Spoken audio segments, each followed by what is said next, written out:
Et bonjour les amis, j'espère que vous allez bien. C'est CFHcode pour un nouveau projet passionnant.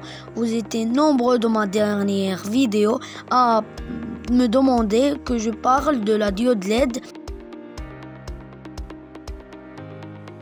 Et aujourd'hui, c'est enfin le moment. Alors restez bien jusqu'à la fin de la vidéo pour tout comprendre. C'est parti.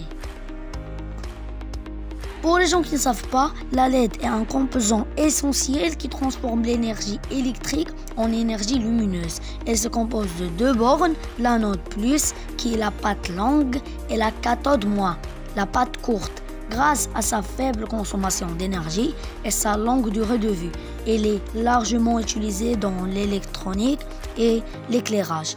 La LED a deux fonctions, de laisser passer le courant électronique et de donner une énergie lumineuse. Et pour cette expérience, on aura besoin d'une LED, d'une résistance de 120 ohms.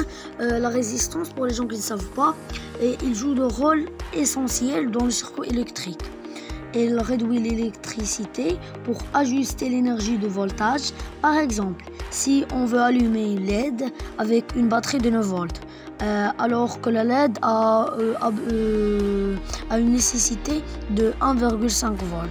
On utilise une résistance pour absorber les 7,5 volts restants. Cela permet de fournir exactement 1,5 volts à la LED, évitant ainsi de l'endommager. Comme vous voyez ici, la résistance est indispensable. Cependant, il existe différents types de résistance et chacune est adaptée à un module spécifique. On peut identifier la bonne résistance grâce à son matériel, son code de couleur ou la loi d'Ohm. On aura besoin aussi de quelques fils de connexion, d'une breadboard, une autre fois de la carte Arduino Uno R3 et d'un câble USB. Comme vous le voyez là, je vais brancher la LED sur la breadboard.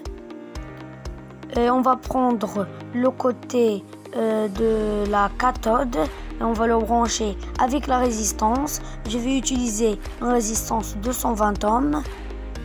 On va le brancher sur la cathode de la LED. Et pour l'autre bout de la résistance, on va prendre un fil de connexion et on va le brancher avec la GND, la borne GND de la carte Arduino. On va le brancher avec le borne GND de la carte Arduino et on va prendre l'anode de la LED et on va le brancher à 9.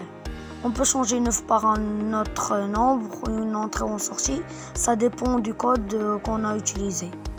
Comme vous le voyez là, voilà le câblage final. Là, on passe au code. Le but de ce code est de faire clignoter une LED branchée sur la broche 9 d'une carte Arduino en l'allumant pendant 1 seconde, puis en l'éteignant pendant 1 seconde de manière répétitive.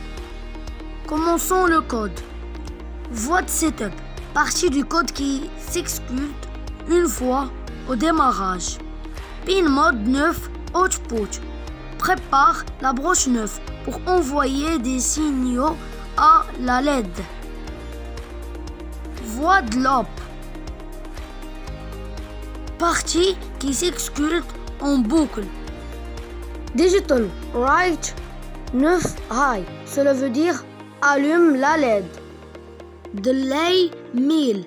Cela veut dire attends 1 seconde avant de continuer. Digital write 9 low. Cela veut dire que notre LED va s'éteindre. Delay 1000. Cela veut dire attendre 1 seconde avant de recommencer. Et voilà le résultat final. Pour vous prévenir, ce code se répète en boucle grâce à la fonction voie de loop qui exécute continuellement les instructions pour allumer et éteindre la LED. Et là, passons au résultat final.